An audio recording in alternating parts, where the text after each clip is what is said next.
Hey, good morning, everyone. So glad to be with you this Sunday morning.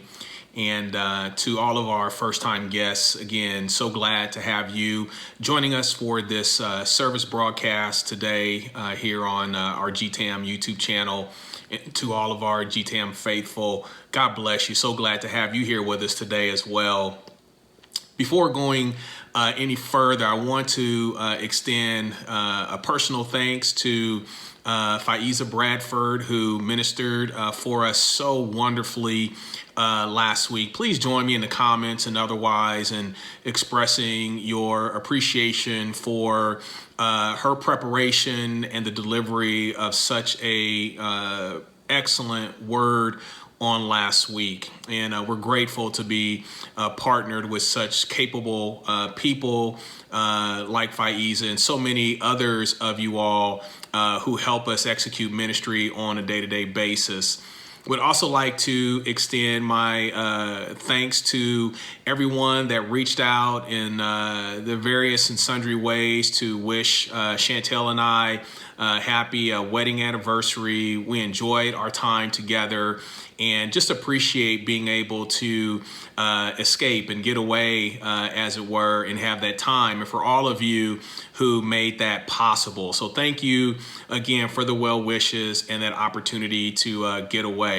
Having said that, I'm excited to be back with you today. Looking forward to what we're going to share in terms of a message with you here in a few moments. But let's take some time and really connect with God through worship this morning and really just engage personally. Worship is a personal experience. It's not something that someone can do for you. It's only something that someone can invite you to participate in. So that's what I'm doing this morning. I'm extending an invitation to you to join us in a very personal and sincere worship experience. And then I'll be coming back to you shortly to get in the word. All right. God bless you.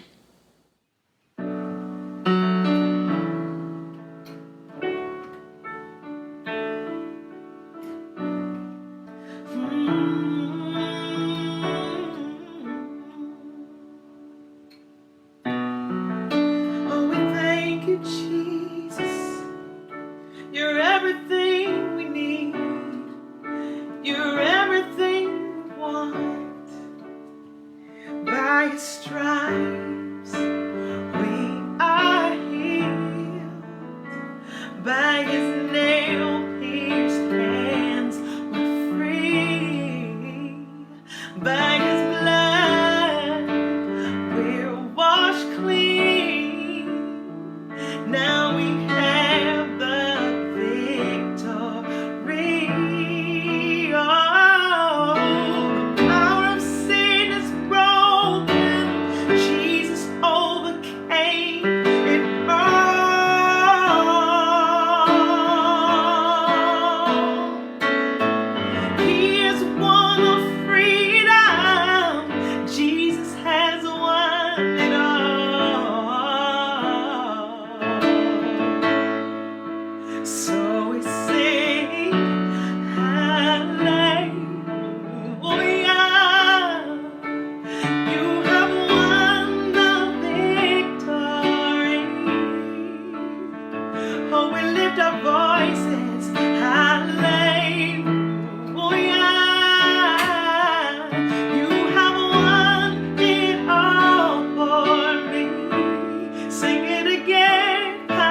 showed me the greatest love, and now I'm giving it back to you. You laid down your life for me. I laid down my life for you. You showed me the greatest love, the greatest love,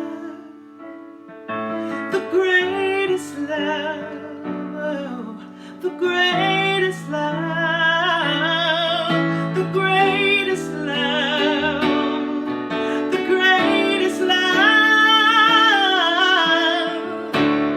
Nothing can ever compare to your matchless love, to your matchless mercy.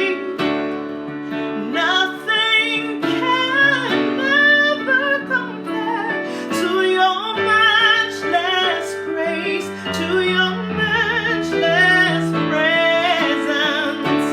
Nothing can ever compare to your matchless love, to your matchless mercy. Nothing can ever compare to your matchless grace, to your matchless presence. No, no, no, nothing can compare. No, no, no, nothing can compare. We worship you. Hallelujah.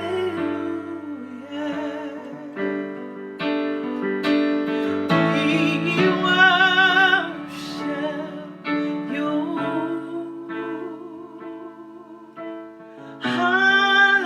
Hallelujah.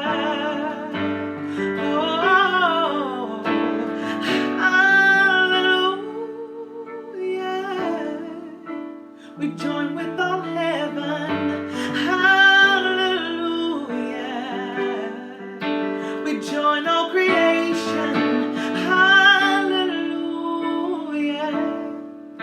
We join the living creatures. Hallelujah.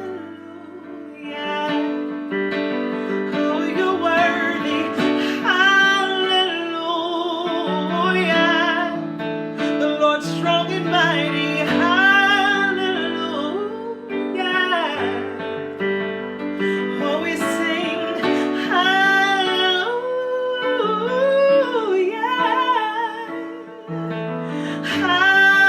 Hallelujah.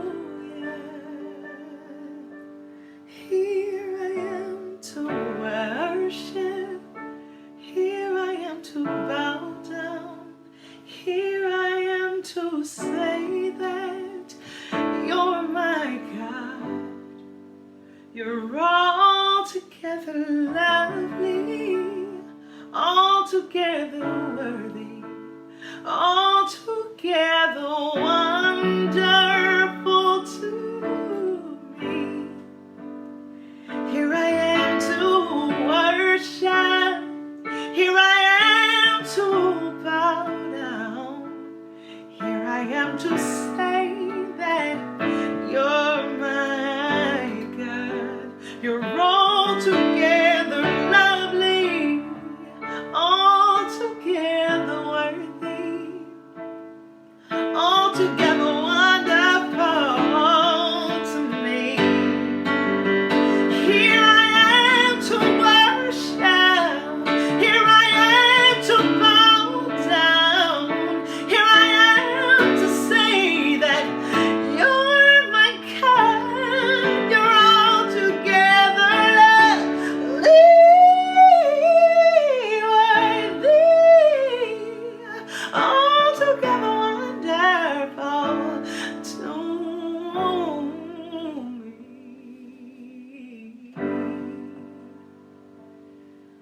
You're wonderful to me. You're wonderful.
Here I am to bow down. Here I am to say, you're my God. You're altogether lovely, altogether worthy, altogether wonderful to me. Waymaker, miracle worker, promise keeper, light in the darkness, my God, that is who you are. Waymaker, miracle worker, promise keeper, light in the darkness, my God, that is who you are. Waymaker, miracle worker, promise keeper, light in the darkness, my God, that is who you are.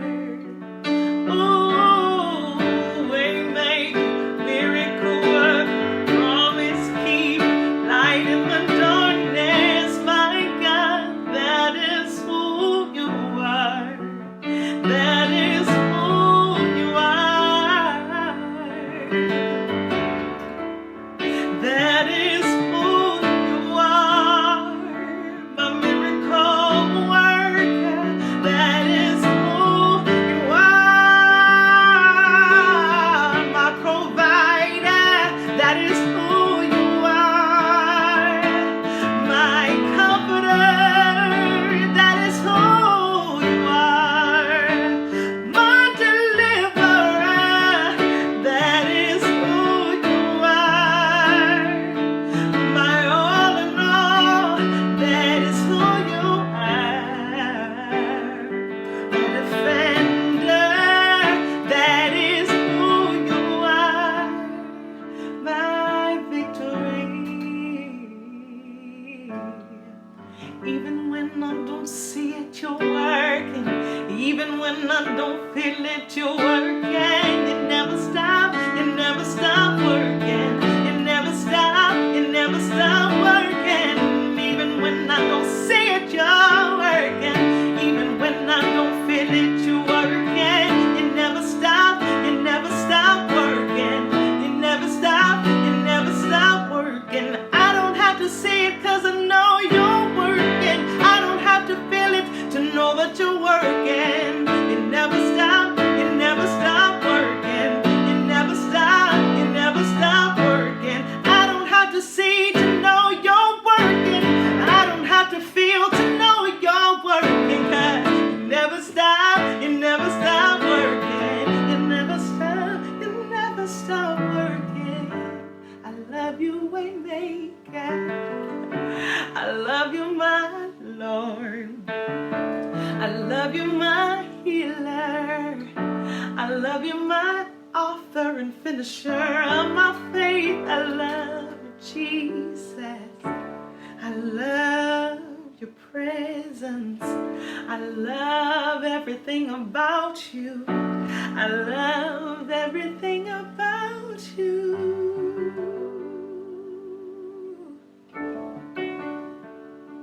Everything about you is wonderful. Everything about you. Everything about you is beautiful.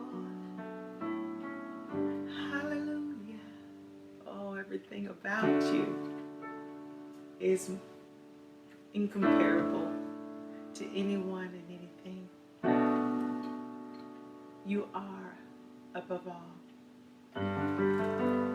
You are the greatest. Keeper, counselor, champion, Lord, King, Father, matchless in everything you are. We love you and we thank you again and again for who you are and what you do.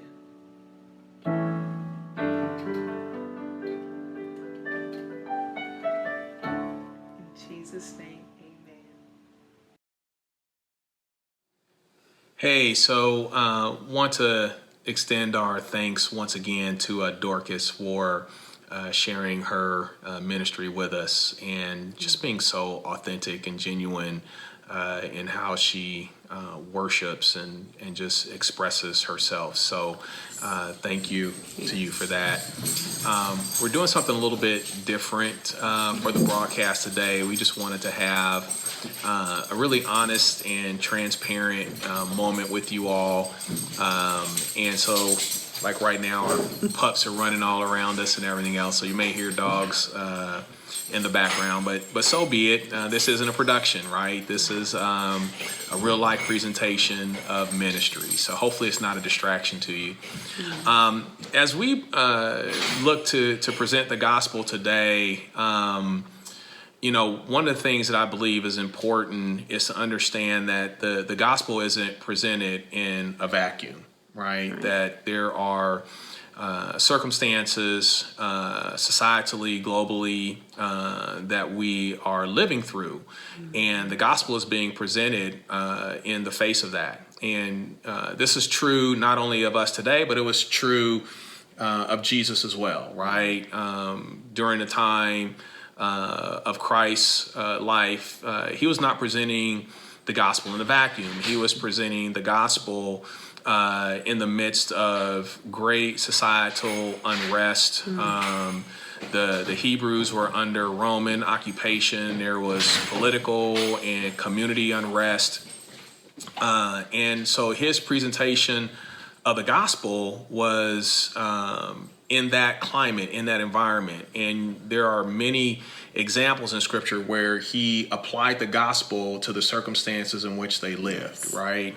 To help them navigate those times and circumstances. And I believe that we have an opportunity, if not an obligation, to do the same thing today, right? To understand that we're not presenting the gospel in a vacuum, but we're presenting it in the midst of what we are facing nationally, internationally, globally, as well. And so people want to know, how do they navigate, right? How do they respond to, how do they deal with, how do they live, right? In the midst of so much that they are being confronted with and faced with today. And so we thought that we would just, you know, at the end of our services, we typically have a conversation and dialogue back and forth. And we thought that we'd do the service today as just that, kind of a dialogue, talking about some of these real life things that people are being confronted with today, and perhaps help apply the gospel to some of these things to help us, you know, help us navigate them. So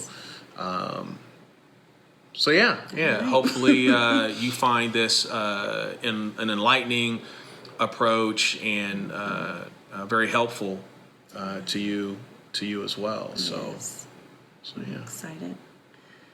Yeah, I think this is going to be good. Make sure if you have, we may not see your questions, but comments in the feed, just your thoughts as we're progressing in this discussion. Right. Yeah, obviously, as we're recording this, we can't see your questions or comments in the chat, but we watch the service as it's presented live, and so we may be able to respond, you know, there as well. So I think one of the things that is important for us as we are trying to navigate the times that we're living in today is to, I'll give you one example, right? So microaggressions, right? So microaggressions. I don't know about you all. Certainly for me, I was not aware of the term microaggressions until more recent times, right? Over the last several months, where it seems to have become more and more a part of the mainstream, you know, terminology. And as I've listened and learned, you know, what that term means, I'm certainly not, it's not foreign to me. I'm not unfamiliar to the concept at all, but it being defined in that way, which may have been around forever, I just never understood it. as that kind of term. And I think that may be the case for many, that there are a lot of terms and things of that nature that are becoming more mainstream today to try to describe and express ideas that many may have been unfamiliar with. But microaggressions, for those that don't know, are those statements or body language things that people may say or do unknowingly. It's not intentional or overt, but they do these things unknowingly, and in a way that can be considered offensive. Yes. Right. And so, my wife and I, we were talking about this earlier this week, so I'm going to let you in on this conversation. We were talking about this a little bit earlier this week, and those microaggressions and the psychological, right, the kind of really sublime, kind of unconscious psychological impact that these microaggressions have, right?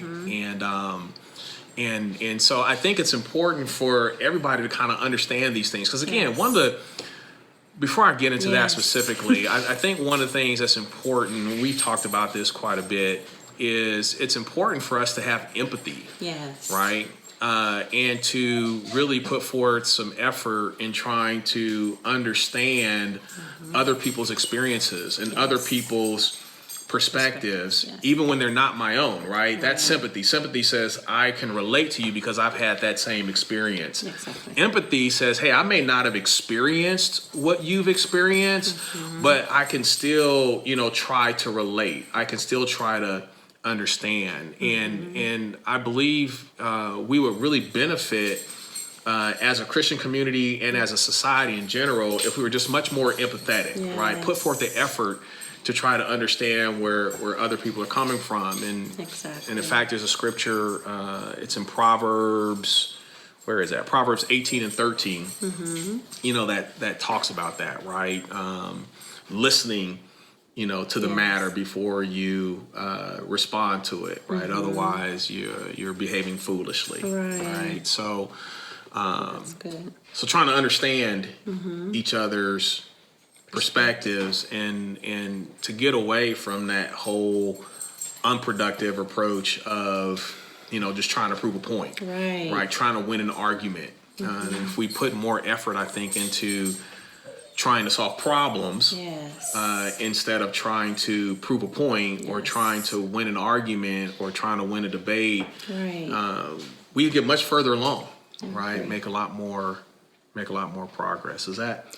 That makes total sense. And we're talking about people, all types of people, various backgrounds, different races, just the heart of people and caring about people as God does.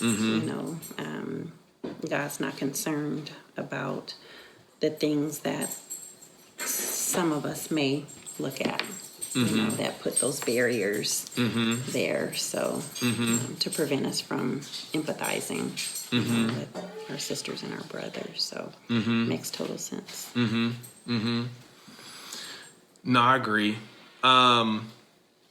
So having said that, again, a real life issue that people are dealing with is microaggressions, right? So, and microaggressions aren't limited to racial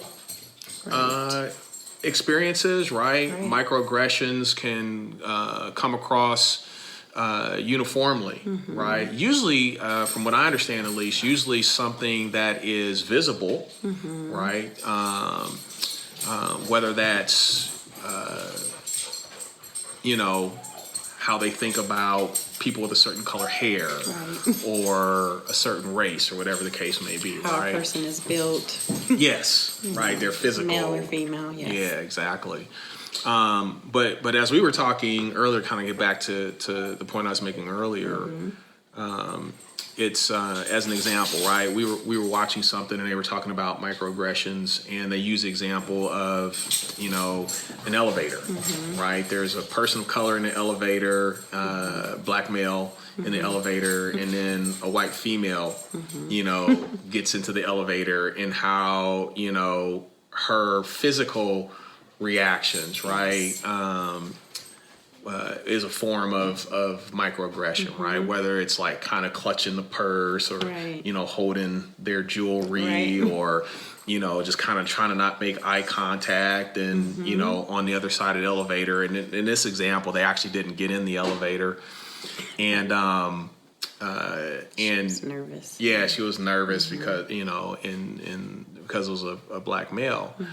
And I was sharing with my wife, I said, I've actually experienced that. Right. And, as a business professional in my secular endeavors, I travel a lot. Right. Right. And so I'm always in hotels and stuff like that. And so, I've been in situations where I've gotten in a hotel and I'm just trying to be polite, right? And I'll get in a hotel and I'll ask the person, it's like you get in the elevator, there's numbers on one side, not on the other. And so you get on the side where there's the numbers, right? And you just want to be polite. So, what floor are you on, right? And you go to push that person's floor and, so what floor are you on? Because you're just trying to be polite. And then they're like looking at you. You can tell that there's this pause, this hesitation and everything else, right? And so sometimes they'll tell you, and sometimes they'll just reach over and push it yourself, right? And having experienced that, I was like, oh, I don't want you to feel uncomfortable, right? And so, why is that? Yeah, and so you ask yourself, well, why is that? Is it because I'm an African American male, which I'm sure is not the case all the time, but you just don't know exactly. Sometimes when there's been this stereotype pushed, right? Sometimes you just don't know. Is it just because they've had bad experiences before and they're cautious about anyone, right? I mean, I wouldn't think that it was the way that I presented, myself. Again, I'm professionally dressed and all that. Right.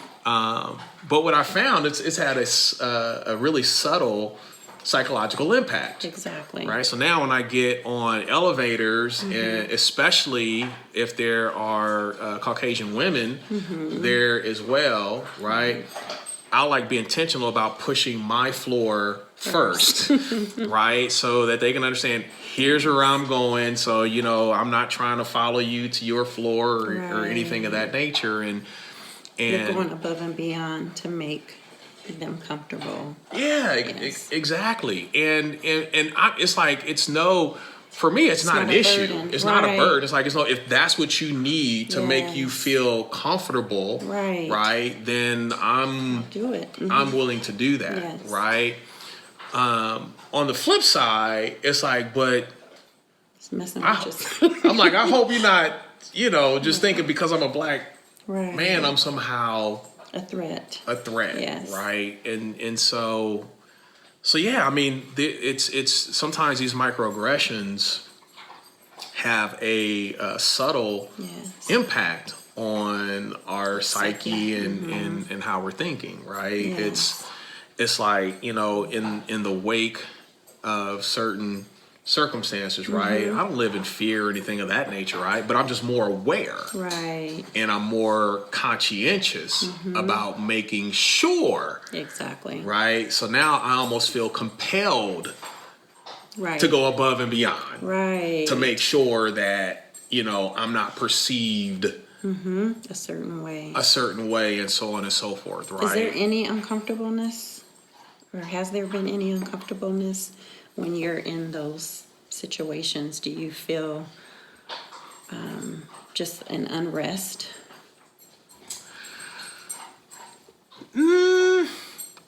Not really. How do you? I mean, how is your? Yes and yes and no, right? So I'll give you an example, right? So I often have a little pocket knife on me. Right, for a variety of different reasons, right? I'll have a little pocket knife on me.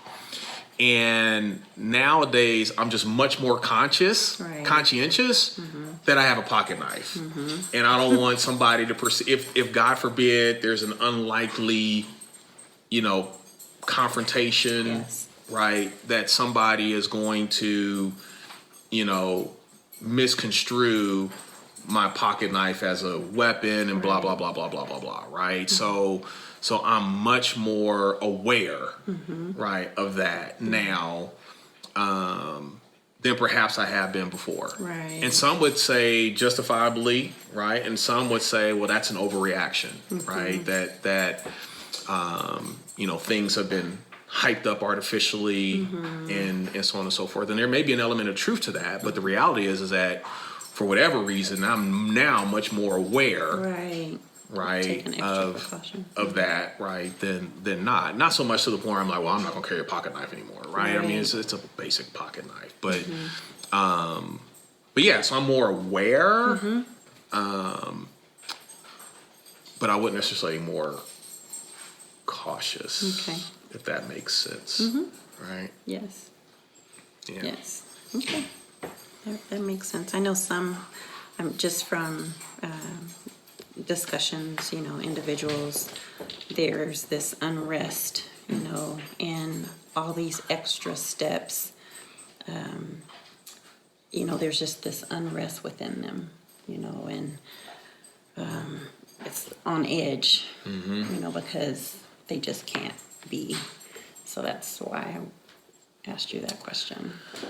Yeah, no, I think that's fair, right? And that's real, right? There are, some out there that are, very unsettled. And, again, it kind of goes back to what I was saying before, right? It's because there's going to be some people that may be hearing that and saying, well, that's irrational. That doesn't make sense. Why are you that way, right? And a lot of that is probably from individuals who may not have had some of those experiences. Exactly. Right? And that's where that empathy comes from, right? Is let me understand why you feel that way. Right? I don't see that, right? I may see it as that's an overreaction. That's, it doesn't merit that kind of consideration. But why do you feel that way? Yes. And not discredit what's real to you. Exactly. Right? From my experiences. Right. And because it's not my experience, I want to discredit yours, right? I don't think that that's the way that we should approach this. I don't think that's the way that God would want us to approach it, right? Exactly. If it's we talk about it this way, right? Perception of the truth is just as powerful as the truth itself to the one who's perceiving it, Yes. right? So even if that isn't a reality, it's my current reality. Exactly. And until you understand why that's my current reality, you can't really help me solve it. Exactly. Right. So that's where empathy comes in. Even if it's not my reality, help me understand why you feel that way. And then what can I do to help resolve that? Yes. Right. So I do believe that there are some things that are exaggerated. I believe that there's some manipulation of people's emotions, through rhetoric and some other things. But even if that's the case, right, where there is manipulation and people feel the way that they do because of that, until you understand that, how are you going to really know what to do to try to help me? And if we really care for one another, right? Yes. We are our brother's keeper. Exactly. So if my brother's feeling that way, I have an opportunity, if not a, responsibility to help them overcome that. So Exactly. So yeah. Exactly. Yeah. Yeah, that's good.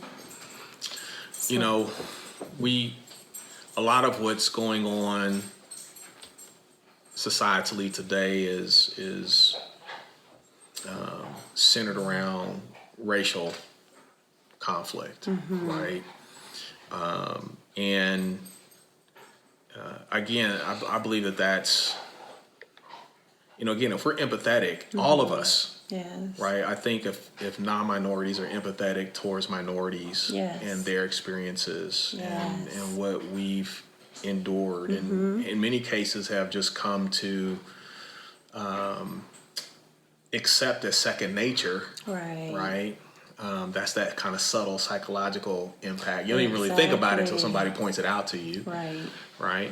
I think if non-minorities were more sympathetic to minority experiences. While at the same time, many minorities are more empathetic towards, non-minorities and Yes. how they might be feeling right now and not understanding, Right. and feeling, attacked and so on and so forth. I think we just go so much further Exactly. in trying to solve some of the issues. And it's not easy though, right? So something that you mentioned and I want you to elaborate on, right? Because, and this was a couple weeks ago, you had mentioned, and I'm paraphrasing here, right, that many times the reasons why people behave the way they do is because of a result of trauma. Yes. Right. There's some traumatic experience Right. that they've had. And until you've dealt with the trauma of that experience, right? You remember that conversation, Yes. right? Until you've dealt with the trauma Yep. of that experience, it's hard for you to Move beyond it. right. Exactly. I think we were talking about, there's that empathy piece and having an understanding of why a person is fearful. They have certain fears. We got a lot going on right now, and there's people that are terrified, whether it's from COVID, whether it's from the racial tensions, whether it's, that they're going to die or what have you. There's that root area of fear. And so then I elaborated on, okay, if the fear is there, why? And the why is there's usually some type of trauma that a person has experienced, in their life, in their history, in their childhood, what have you.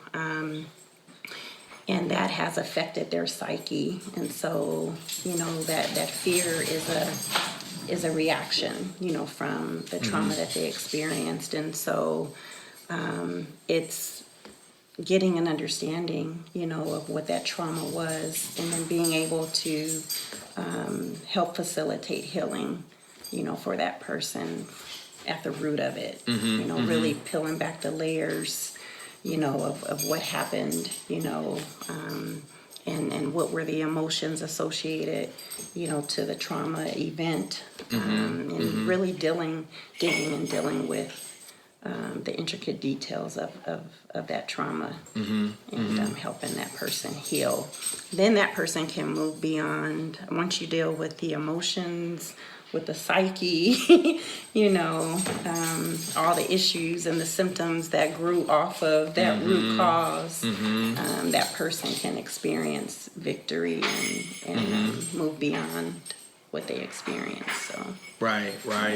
So no, that's good. So you had, I shouldn't say just you, our family, right, experienced our own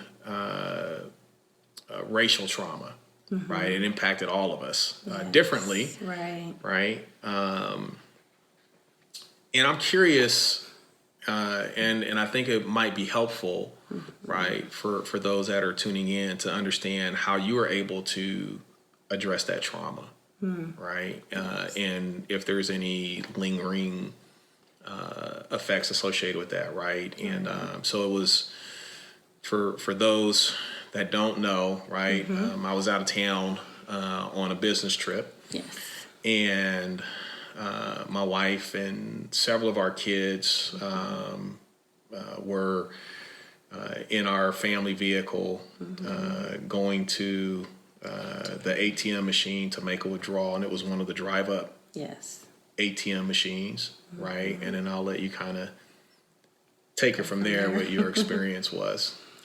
there was a car that pulled up behind me as I, was punching in my numbers, and I just began to hear this honking, and it was an aggressive, honking to the point where I thought something was wrong. And it was nonstop, just, rearing Leaning on on the the horn. horn. And it was so aggressive I did not even make the withdrawal. I was going to the ATM to pull money out. But I thought something was wrong with the individuals that were in the car. So I didn't even finish my transaction, and I pulled up and stuck my head out of the window to check on whoever it was. See what was going on. Right? Yeah, just wanting to make sure that everything was okay. So I looked up the window, is everything okay? And there was this man who began to just yell, and he called me every name in the book, a lot of racial slurs, black, nigger, some profanity that I will not repeat. And he got out of the car, and he began to come towards our car. And I mean, he was beet red, just yelling, and all I could see was just this hatred. It clicked that there was nothing wrong with anyone in the car. I didn't do anything wrong, and it clicked that this was an act of racial hatred.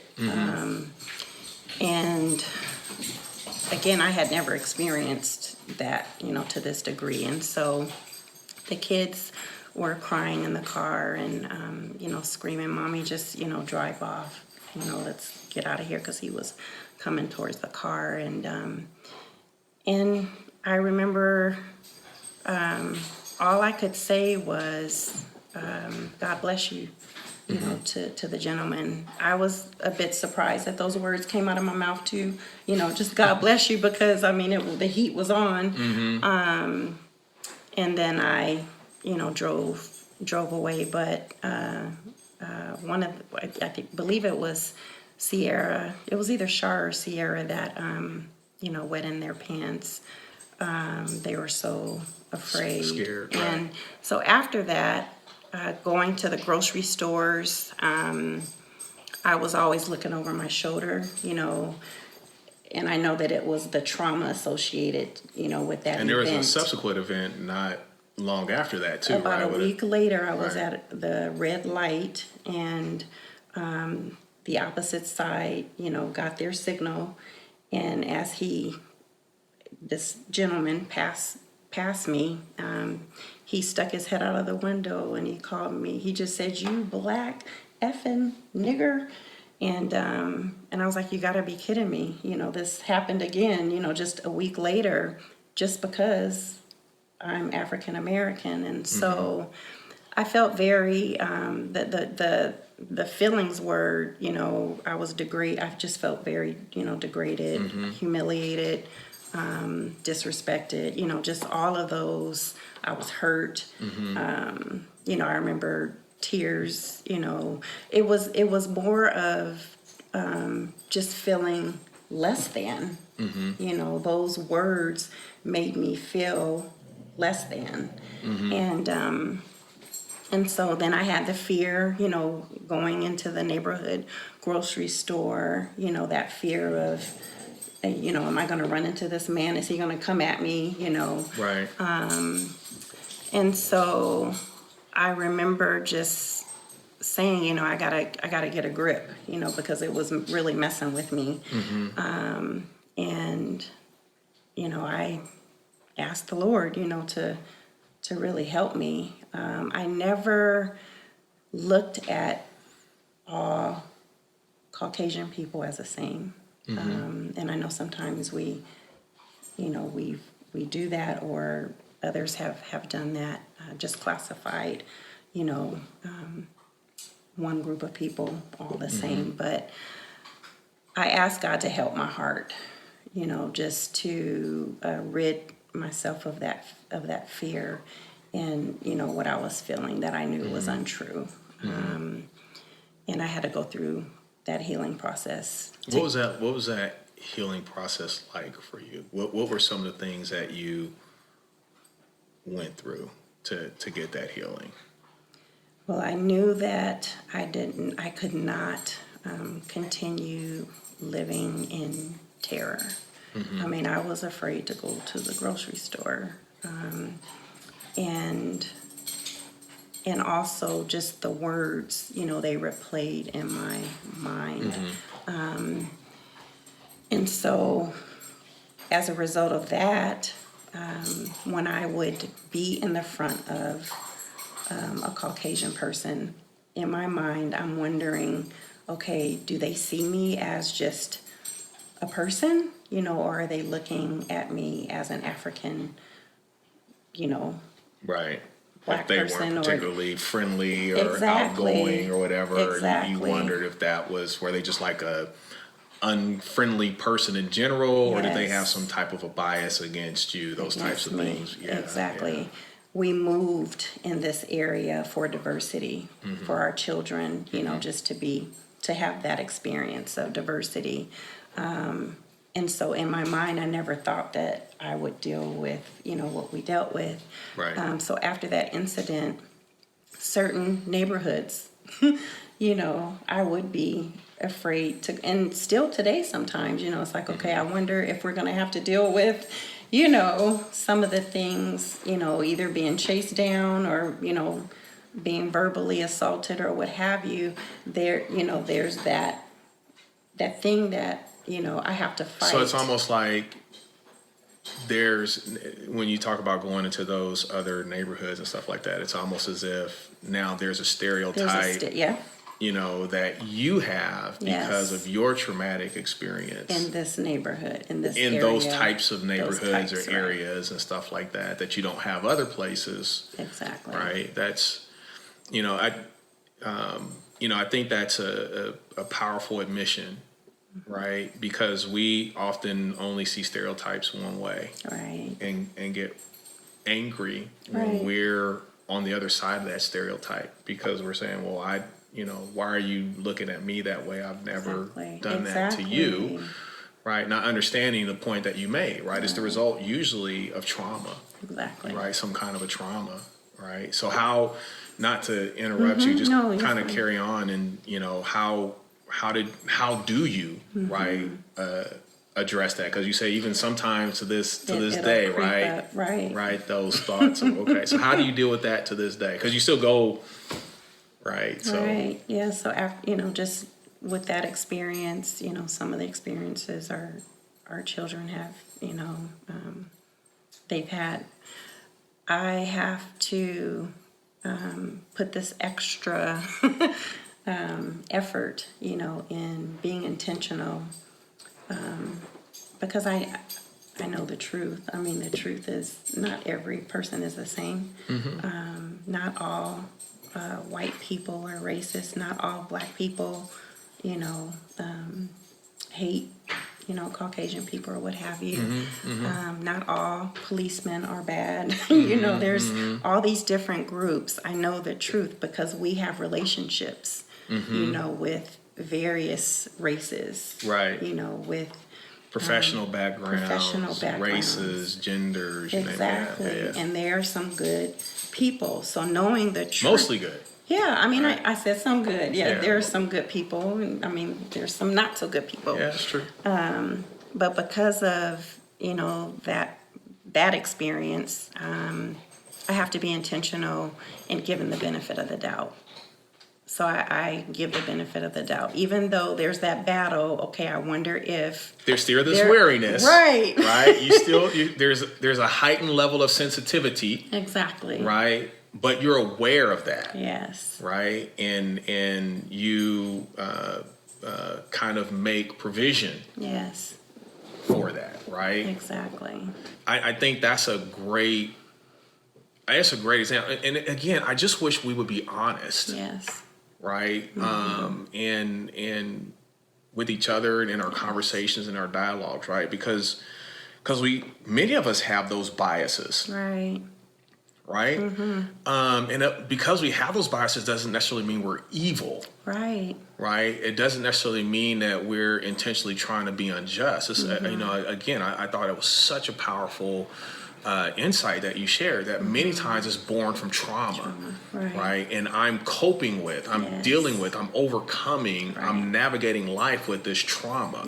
Right. I've had this experience, and this is, I can't not have it. Right. I've had it. Right. So now I've got to figure out how to overcome and how to navigate life moving forward based upon that experience. And I think what you're articulating here is really, really powerful and insightful if we can understand that all the way around, right? That I have a bias now, right? That when I'm in certain neighborhoods, or if it's almost a prejudice, right? That if I'm in a certain neighborhood, or if a certain person presents himself a certain way, right, I'm triggered, right? My antennas go up. I'm much more aware, right, and so on and so forth. And so therefore, I'm being aware of that.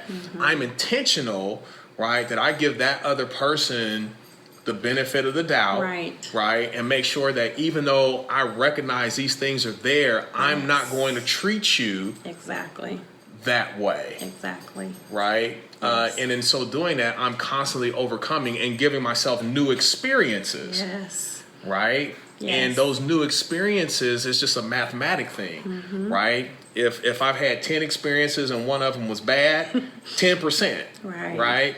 But now if I have 90 additional experiences that because of that one had me on edge, right? But the next 90 go really, really well. Well, it goes from 10% to 1%, right? Which helps to calm me, helps to ease that. It's still there, but the intensity, right, and the magnitude of that sensitivity kind of fades and wanes with more experiences, not just time, right, but just more experiences. Because if you had no more interactions, right, it doesn't matter how much time goes by, right, you haven't had enough experiences to try to help offset, some of that in this case, that one negative experience. So I think that's a very powerful insight. And what came to me instantly was, because I had not experienced, racial tension to that level, it gave me a glimpse, of how individuals, must have felt, that went through years. Right, our ancestors, right? Yes, went through years of that. Our parents, our grandparents, right? It's not that far removed, right? I mean, I think I keep interrupting you. It just gave me a greater appreciation for what they went through and the validity of, what we're dealing with today.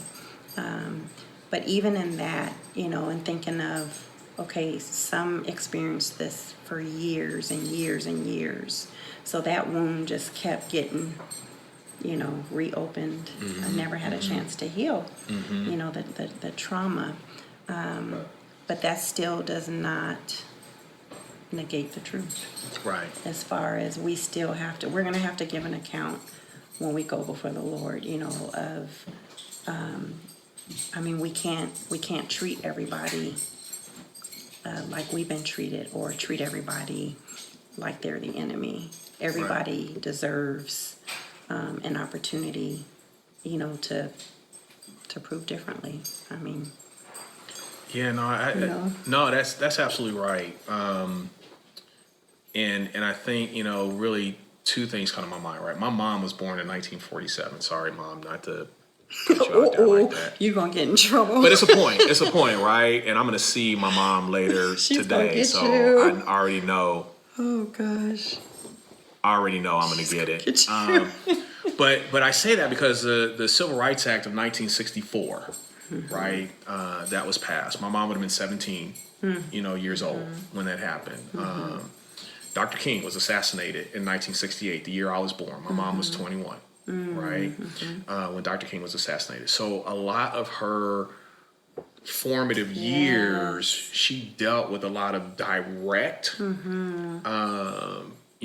acts of inequity and inequality, right? This is just one generation, not to mention my grandmother, right, and what they dealt with. So sometimes I think there has to be this recognition that it's not that long ago, right? That some of these things that are intended to bring about equality, were put into place. And I think there are many generations, not just generations on the African American side, but even generations on the non-minority side, right? I'll never forget a former boss that I had. There was a time where there was it was a big company that had a class action lawsuit filed against it because of a racial issue that came up. And it just so happened that the named plaintiff in that class action lawsuit worked in the same, I knew them, right? We worked in the same region, same office, right? And a part of a lot of the same management structure. And our regional vice president at the time, we were in that office.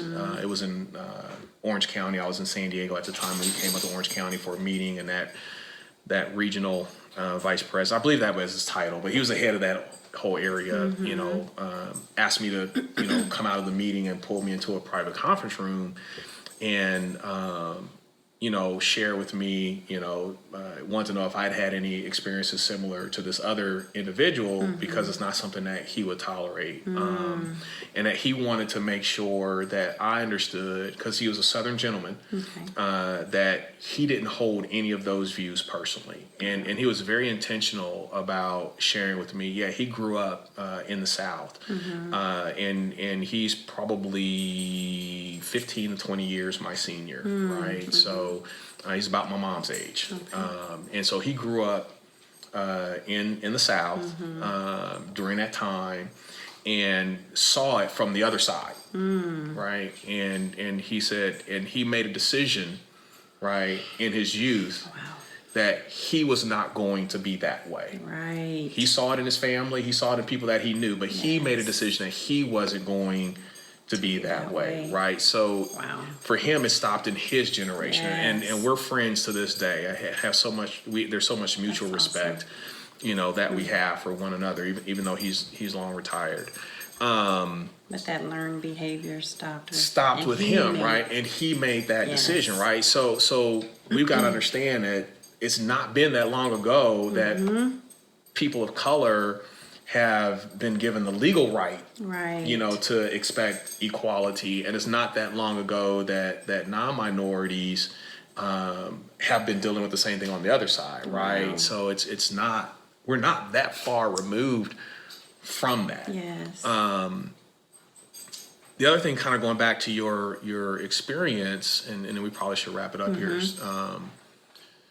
is that even though that was, as the adult, as a parent, that was your experience, it was directed at you, it had an impact on the entire family. Exactly. Right? The children, you. Right. And I wasn't even here for either one. I was out of town. I think that was, for me personally, that was the impact that it had on me as a husband, as a protector of my wife and my children.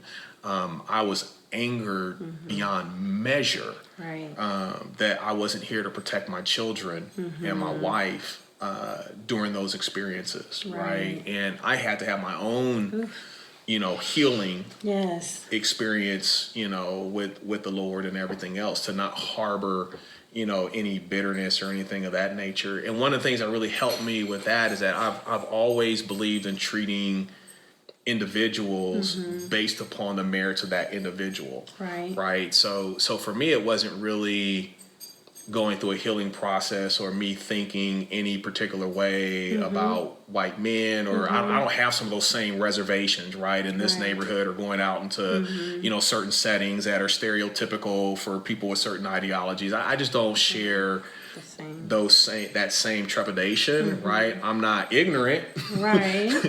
you know what I mean? But I don't share those same trepidations. But for me, the healing was more healing my anger, right? In wanting to confront, Right. you know what I mean? These people that hurt Yes. those, you know, that I I was love. ready to lay hands. Oh yeah, I was ready to do a lot. And so I think it's just helpful for people to understand is that, you know, sometimes these events have a cascading effect. Right. You know, not just upon the direct individuals involved like you, but to others that are connected, you know, to them.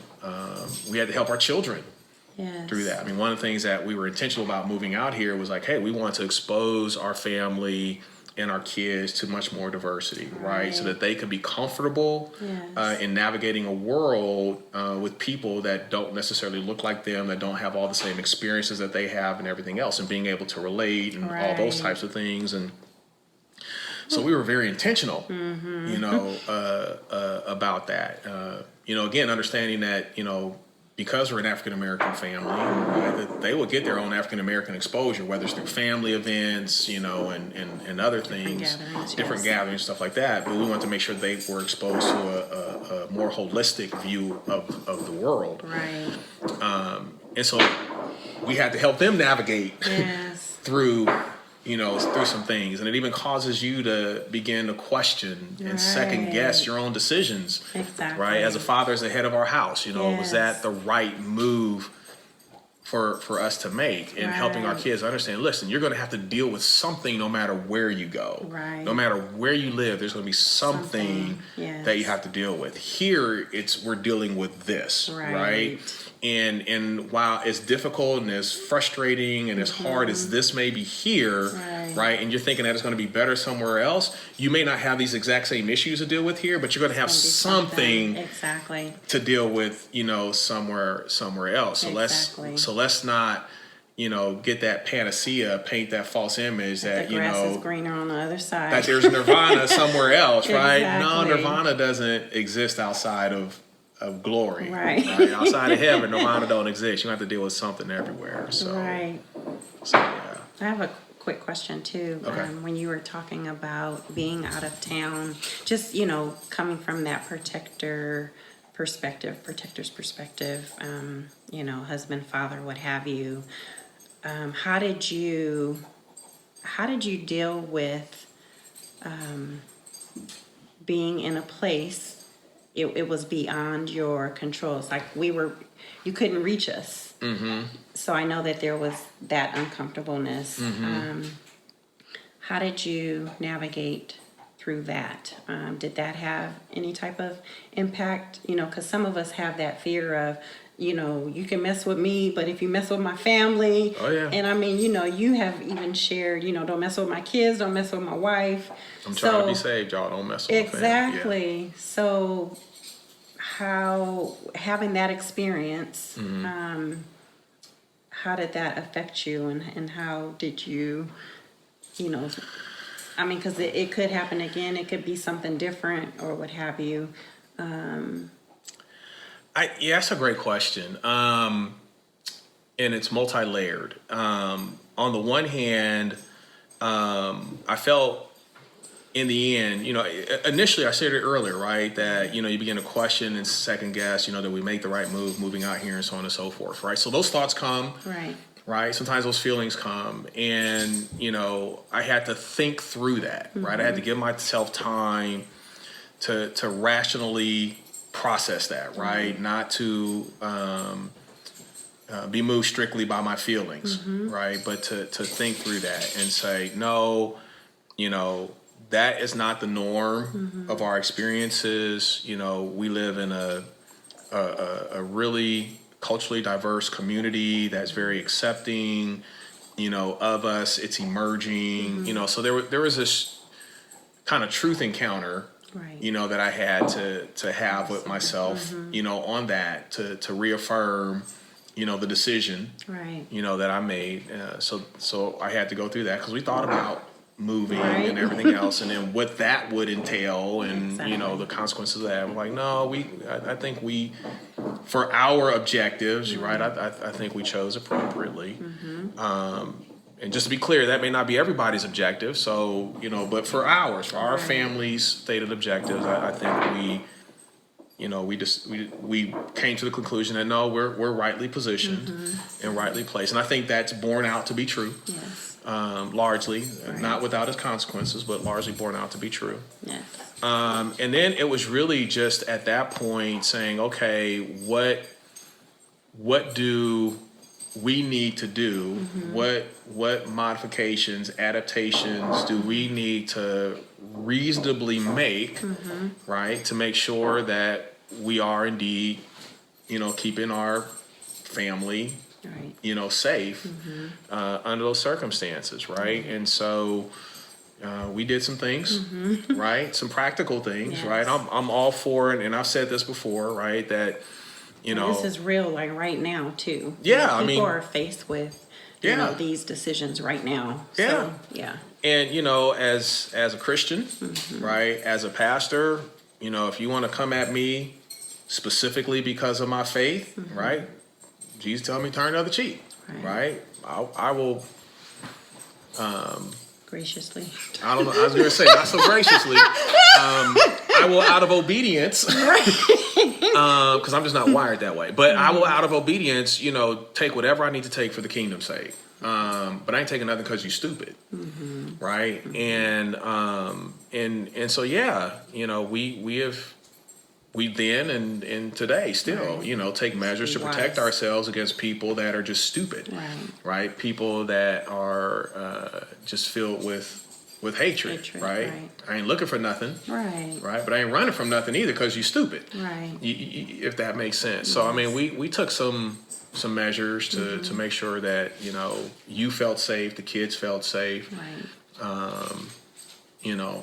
So that was kind of in that immediate term, I reached out to our brother, your Right. brother Calvin, who was here, Yes. to make sure that he could come over. So thank God for that network, Right. of people that we could call upon to be that support for us, our village, Right. as it were. So Amen. yeah, One last, okay. and then we're gonna with the experiences, concerning, This will count as our after service Yes. deal too. So there you this go. will be it. Our sensitivity, with racial issues or what have you.